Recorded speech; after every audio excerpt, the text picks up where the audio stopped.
Miks sa Taevaminejad kirjutasid? See oli nii ammu, kui kogu see ettevõtmine alguse sai, ma ei mäletagi enam, aga see on mu enda lugu või mu enese oriendi avastamise lugu. Et see on lugu ühest noorest mehest. Mina enam noor mees ei ole, aga samastuda suudan. Et see noor mees satub orienti Lähis-Itta ja ta ei saa üldse aru, mis seal toimub. Ja aegamööda see mõistmine paraneb ja see ongi selline omalaadne avastusretk. Et mind on pikad marsid läbi ajaloo alati köitnud. Kuulsaim neist ilmselt on Aleksander Suure marss läbi oriendi, aga sellele eelnes veel üks minek. Ja selles osalesid 10 000 Kreeka palgasõdurit ja sellest minekust on kirjutatud teos nimega Anabasiis. Ja esimene ristisõda oli taas omalaadne jalgsi marss 1000 kilomeetreid, mille tulemusena maailm muutus ja Euroopa muutus kindlasti. Aga millist või milliseid karaktereid sul kõige keerulisem mõista on olnud selles raamatus? No need tegelaskujud, kellest ma üldse aru ei saanud, need tuli välja jätta. et üldiselt autor peaks oma tegelaskujudega vähemalt sõbra suhtes olema või ta peab neid mõistma.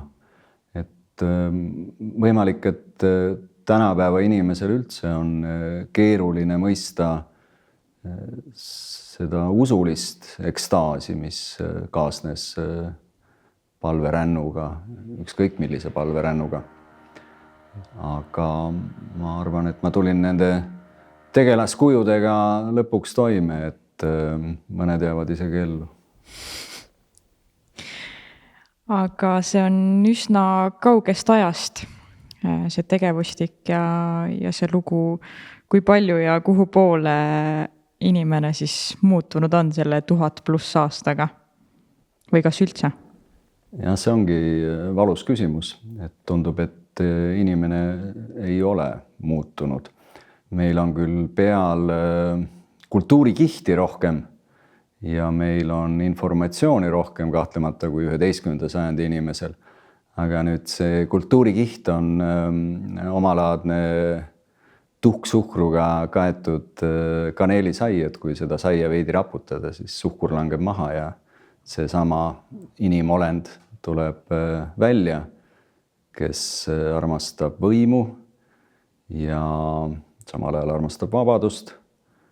Ja see inimene soovib teisi rahvaid allutada ja vastu panna. Ja see pilt võib olla küllaltki trööstitu. Ja teinekord tundub mulle, et me oleme mingi koha pealt vaesemad kui 11. sajandi inimesed, et meil on see usuline mõõde nõrgaks jäänud. Ja see ei pea tähendama alati religiooni. See võib olla usk ükskõik millesse.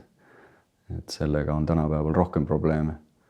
Aga kahtlemata on meil kiiremad sideühendused ja päevauudised on ka paremini kätte saadavad. See on progress. Aga millesse sina oled uskunud või usu kaotanud seda teost kirjutades? Ma usun, et ma usku kaotanud ei ole. Et kui Ukrainas sõda algas, siis oli keeruline hetk, et ma mõtlesin, et see esimene ristisõda lõpuks päädis samamoodi teatud alade allutamisega, aga siis ma sain aru, et need sõjad ei ole siiski võrreldavad. Ja siis oli jälle võimalik edasi kirjutada. Aga ma ilmselt ei jutustaks seda lugu, kui ma ei usuks vähemalt sellesse loosse. Aga korra tagasi tulles selle inimese päris olemuse juurde, sa mainisid seda tuhksuhkru kujundit.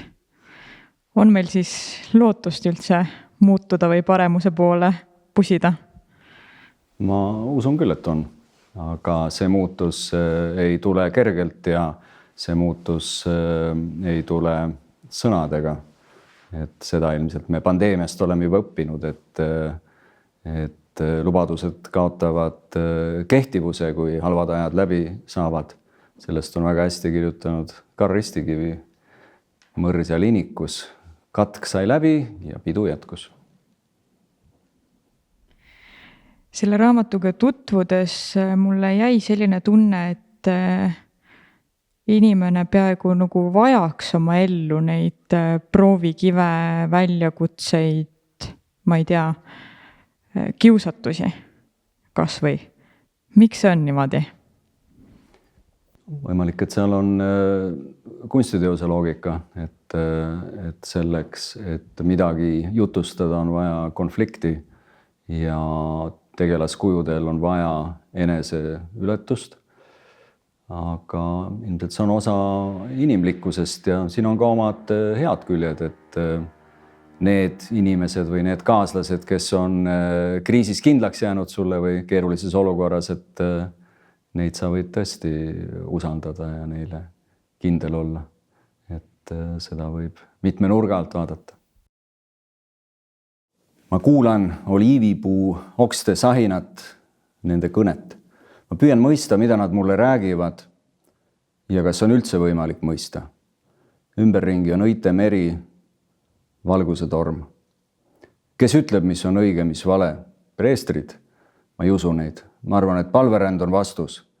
Teekond, mille jooksul kõik valed üksteise järel maha langevad hääletult räbalate ja narmaste lehvides. Kõik need eesriided ja loorid. Maria on mu kõrval, me hakkame koos minema mööda oliivipuude vahel looklevat rada. Tüved on iidsed. Osad neist näivad olevat kui kivist, kivikaared, nad on oma eluajal päikese poole väändunud.